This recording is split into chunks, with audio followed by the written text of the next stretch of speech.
Have you heard of the GOMAD diet? GOMAD, gallon of milk a day, popularized by Mark Rippetoe of Starting Strength. The idea is to bulk up quickly. You just chug a gallon of milk a day.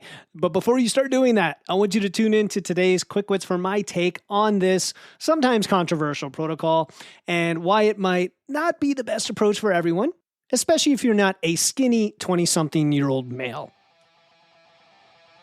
Welcome to the Wits and Weights podcast. I'm your host, Philip Pape, and this twice-a-week podcast is dedicated to helping you achieve physical self-mastery by getting stronger, optimizing your nutrition, and upgrading your body composition. We'll uncover science-backed strategies for movement, metabolism, muscle, and mindset with a skeptical eye on the fitness industry so you can look and feel your absolute best. Let's dive right in. Welcome to another Quick Wits, your source for no BS, real talk insights on building strength, optimizing nutrition, unlocking your best physique. And today we're diving into a fun topic, and that is the GOMAD diet. GOMAD stands for gallon of milk a day. And this is a protocol popularized in Starting Strength by Mark Rippetoe. And it's had so much controversy and misunderstanding over the years.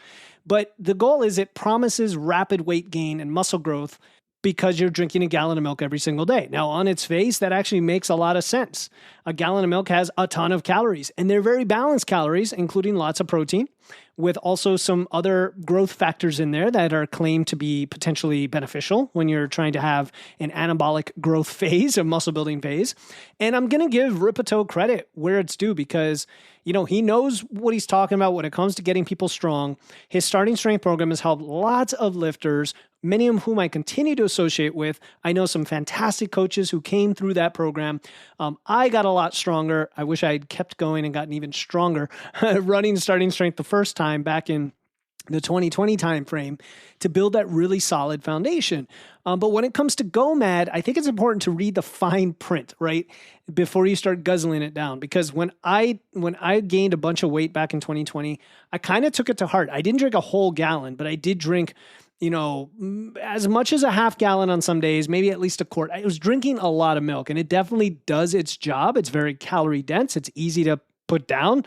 And, you know, there you go. And it's also fairly inexpensive when it comes down to it. And GOMAD was originally intended for a very specific demographic: skinny, underweight dudes in their late teens and early 20s who struggle to put on any weight. So hardgainers, whatever you want to call them. And honestly, they were just refusing to eat enough. That's really what it comes down to.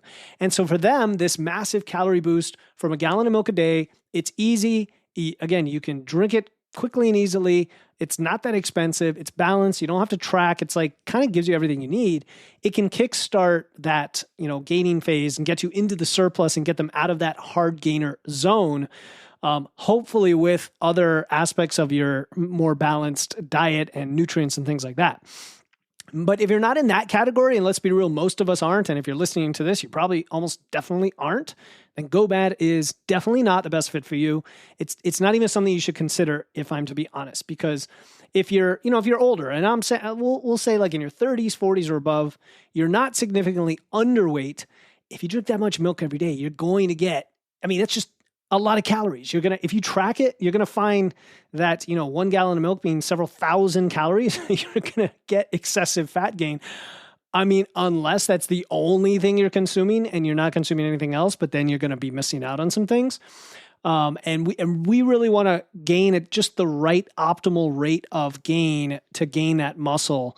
And not to mention it can be a little bit tough on your digestive system, especially if you're not used to processing that much lactose, let alone if you have any intolerance to dairy, which is a whole different thing. But even if you don't, that's a lot. It's a lot of milk. So even if you are a young, skinny guy and you're looking to bulk up, I would still argue if you do it the way we talk about it, if you're tracking it and you have your macros dialed in, you can eat real food and still eat a lot of calorie-dense food and get the most of your calories that way. But I'm not against having a decent amount of dairy in there to get to that goal as well. As long as you have that protein, you have the carbs, you have the fats in there from whole food sources, getting a wide variety of nutrients, building sustainable eating habits for the long haul, right? But I'm not anti-milk. I'm not. If you enjoy it, if you tolerate it well, it can definitely be part of a healthy bulking plan. So I want to give you that option. And so this was kind of tongue in cheek, but also, hey, milk is still out there as a really nice, easy to consume, calorie dense option for those who can tolerate dairy and do consume dairy. But I would say start with a moderate amount, right? A glass or two a day, see how your body responds. Do not jump to a full gallon a day. At the end of the day, a successful gaining phase, right, to build muscle, it's just having a consistent approach where you know what your surplus is, you track that against your metabolism, against your expenditure, so that you never fall into that plateau, that hard gaining phase. And if things start to get flattened out, you know that you need to consume more based on what the data is telling you. And while you're doing that, having a good balance of nutrients and, of course, training really hard, right? And using progressive overload and all of that. So before you jump on the GOMAD bandwagon or criticize it, let's just take a step back and consider what it's designed for, and the principle behind it. And then if you decide to up your milk intake, do it gradually as part of your, nutrition, your overall nutrition plan. So I just wanted to share my thoughts on GOMAD in case you were curious. I'm a big fan of it for, young hard gainers. And I'm also a fan of milk itself as a potential source of, decent amount of calories and pretty well balanced macros as well. And hey, I love Fairlife brand. I love the using the skim milk or not the skim milk, the 1 or 2% for like the Ninja Creamy if you want to make an ice cream, or as a base for something like a protein shake. And I also like the Fairlife chocolate just about for anything. And here's a little hack. In the winter, all you have to do is microwave that sucker and you've got instant, rich, delicious hot cocoa. All right. So if you're hungry, you're thirsty, now you know why. You can blame me. Have at it. And we'll talk to you next time. Cheers.